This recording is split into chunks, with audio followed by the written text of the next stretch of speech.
सिंह सापड़ा जी को लाइएगा जल्दी से स्क्रीन पर। चरण सिंह सापड़ा जी, जब आपकी तरफ से, कांग्रेस की तरफ से चरण सिंह सापड़ा जी, ये कहा जाता है कि धार्मिक स्थलों पर चोरी का एक पैटर्न बन गया है और बीजेपी और आरएसएस के लिए धर्म से राजनीतिक सत्ता हथियाने का और कुछ लोगों को अमीर बनाने का एक जरिया है, तो फिर यही कांग्रेस सबरीवाला मंदिर पर क्यों नहीं कहती?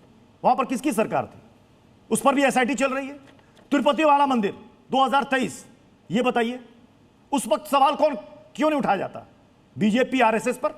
आप अगर कहते हैं कि ये धार्मिक स्थलों पर चोरी का पैटर्न बन गया है, तो इसमें बीजेपी कहां से आ गई तिरुपति और सबरीमाला में? जरा बता दीजिए। देखिए, ऐसा है, सबरीमला के अंदर जो भी हुआ वो गलत हुआ। हमारी सरकार तो अभी अभी आई है और हमने कभी हमने उसका समर्थन नहीं किया जो चोरी सबरीमला में हुई है। आज सवाल ये है, आज ये बोला जा रहा है कि राजनीतिक गिद्ध किसी ने कहा पहले।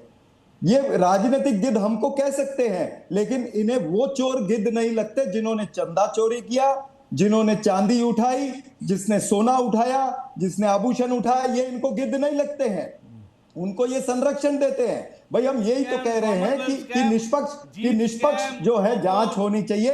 ये एसआईटी का काम नहीं है, एसआईटी इस तरह की जांच नहीं कर सकती है। अरे भाई, आप लोग तो वही लोग हैं ना जो कहते थे आधी रोटी खाएंगे मंदिर वहीं बनाएंगे। अब साथ में दो लाइनें और जुड़ गई कि चंदा भी खाएंगे और पकड़े भी नहीं जाएंगे। यही जुड़ा ना, चंदा चोर, आप चंदा चोर है, विश्व हिंदू परिषद चंदा चोर है। ये कांग्रेस ने नहीं कहा, ये निर्मोही अखाड़े ने भी कहा था। निर्मोही अखाड़े ने 2021 में कह दिया, निर्मोही अखाड़े ने 2021 में कह दिया, 2015 में कह दिया कि 1400 करोड़ रुपया विश्व हिंदू परिषद खा गई है। अरे चोर, महाचोर है विश्व हिंदू परिषद।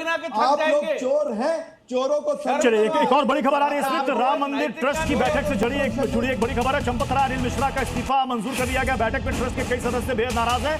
सदस्य संतों ने भारी नाराजगी वहां पर जाहिर की है। ये बड़ी खबर निकलकर सामने आ रही है।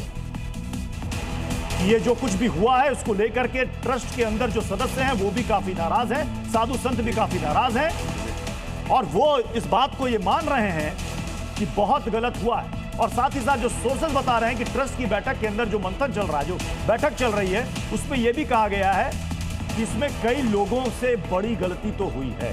कई लोगों से बड़ी गलती हुई है, तो वो बड़ी गलती में और कई लोगों में हो सकता है कि कुछ और बड़े नाम भी शामिल हों। गुरु प्रकाश जी, खबरें तो ये भी है कि पूरे ट्रस्ट का एकदम पुनर्गठन किया जाएगा। तो पुनर्गठन किया जाएगा तो उसमें कौन कौन से लोग होंगे? क्या सरकार के नियंत्रण में होगी जैसे कि तिरुपति वाला में है, या जैसे भी चल रहा है वैसे ही चलेगा, केवल चेहरे बदल जाएंगे? चलिए प्रत्युष जी, आपको भारतीय जनता पार्टी की अंततोगत्वा याद आ गई। जितना समय आपने कांग्रेस और आम आदमी पार्टी को दिया है उसका आधा समय बस हमें दे दीजिएगा तो उतना पर्याप्त रहेगा। सर सभी को समय मिल रहा है सर, शुरुआत मैंने आप ही से की थी जी। आप बोल लीजिए सर। आप यही तो दिक्कत है ना, आप जितना अब बिना रुके समय देते हैं बाकियों को उतना बीजेपी को दे दिया करिए सर, मैं आपका आभारी रहूंगा।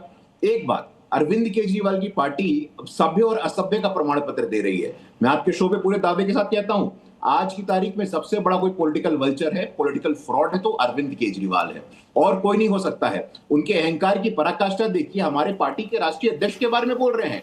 आखिर आप हैं कौन? इस प्रकार की भाषा, ये अहंकारी, घमंडी, पाखंडी और फ्रॉड अरविंद केजरीवाल की भाषा हो सकती है? उनको कोई दिखता नहीं है? लिकर स्कैम हो, पंजाब में स्कॉलरशिप स्कैम हो, तमाम स्कैम के सरगना अरविंद केजरीवाल, जिनकी नानी उस बाबरी जहां टूटी थी उस राम मंदिर में उनकी आस्था नहीं होती है, वहां जाते हैं, अवसरवादिता का परिचय देते हैं और यहां हम पे सवाल खड़ा कर रहे हैं। मैं पुनः बोलना चाहता हूं, हमारी सरकार सख्त है।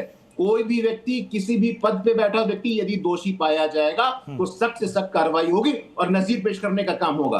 कार सेवकों पे गोली चलवाने वाले प्रत्युष जी, भगवान राम के अस्तित्व पे सवाल खड़ा करने वाले, उनकी गोदी में बैठ करके सरकार चलाने वाले यहाँ पे आज भारतीय जनता पार्टी को प्रमाण पत्र दे रहे हैं। इससे ज्यादा दोहरे मापदंडों की पराकाष्ठा कुछ हो नहीं सकती है। चोरों की सरगना, अवसरवादों की सरगना, भ्रष्टाचार के सरगना, पाखंडियों के सरगना अरविंद केजरीवाल हमें प्रमाण पत्र दें, ये उचित नहीं लगता है, ये शोभा नहीं देता है। यही मनीष सिसोदिया थे ना, क्या जरूरत है मंदिर बनवाने की? अस्पताल बनवा देते हैं, वहां पे स्कूल बनवा देते हैं और आज वहां जाकर के राजनीतिक रोटी सेकने का प्रयास कर रहे हैं। राम भक्त देख रहे हैं, देश देख रहा है और यही आपका हश्र हुआ दिल्ली में और यही हश्र आपका पंजाब में भी होने वाला है।